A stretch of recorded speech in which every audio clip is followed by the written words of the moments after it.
Hi guys, I just want to share with you my input about when to bring your stop loss up to the break-even point after you've entered the trade. So yeah, sometimes students get confused or they're not quite sure exactly when to bring their stop loss up, and if at all. So hopefully I'll be able to give you a couple of pointers which might just help you. So if we consider our ABC, and if we've entered the trades just after the C points, we've got a couple of signals: stochastic, candlestick, Bollinger Band, etc. And we enter in at the close of this candle, and we watch price go up. Then, you know, the common mistake that students make is to actually move your stop loss up to the break-even point a little bit too quickly. And what often happens is that they move it up like so, and then price comes back, retraces, hits the stop loss, only to then continue up to where they wanted the price to go, or thought the price was going to go originally. So just a couple of tips with that.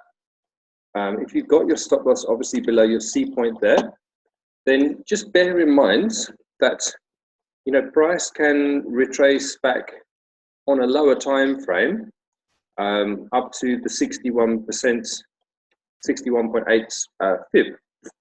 So if you think about putting a fib from here up until where the price currently, or the furthest point the price has currently got to, and then you can see the entry point there. If I just zoom in a little bit, you can see the entry point is not even as far as the 61.8. So it's quite likely on this lower time frame that the price can retrace, hit the 61.8. So if you've moved your stop loss up to break even, then obviously you would get stopped out. Meanwhile, it could just be a retracement on a lower time frame. That's going to do something like this. Hit the 61.8 and then continue up, and then retrace again, and then go up, and retrace again, and then ultimately get to where we want it to go. So what you can do is, instead of, well, first of all, instead of bringing the stop loss to break even too quickly, what I would suggest to do is just pull a fib from the C point up until the furthest point of the price.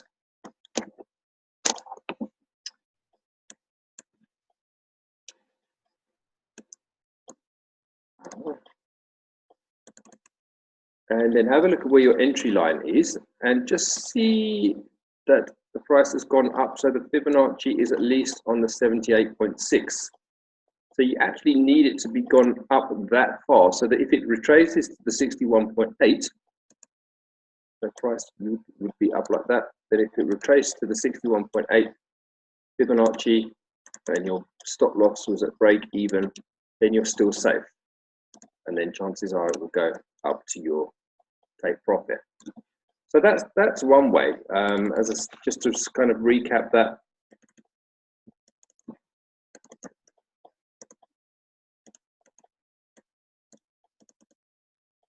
You've got your entry point, you've got your stop loss below, and your take profit target. So just run a fib from C up until as far as the price has currently gone. And then if you see that your entry point is before the 61.8, then wait, leave your stop loss there. If you see it's a little bit above, then just wait till the price goes up until your 78.6 is actually on your entry line. At that point, then consider bringing your stop loss to just above break even, because even if it does a little retracement and then comes back down to the 61.8, which would be a retracement on the smaller time frame, then you're still safe and you're still you know, not going to get stopped out. The other thing to look at as well is I sometimes, use this method as well, is look at what the stochastic is doing.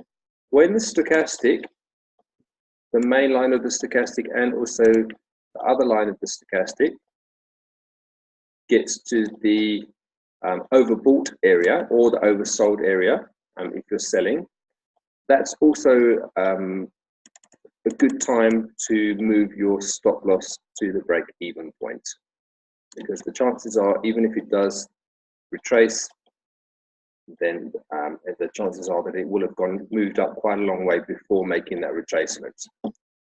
So guys, I hope that's kind of cleared up a few doubts in your mind of actually when to move your stop loss to break even. If you have got any other questions, then pop onto the chat room, give me a call, drop me an email, and then I'll gladly help. Thanks a lot.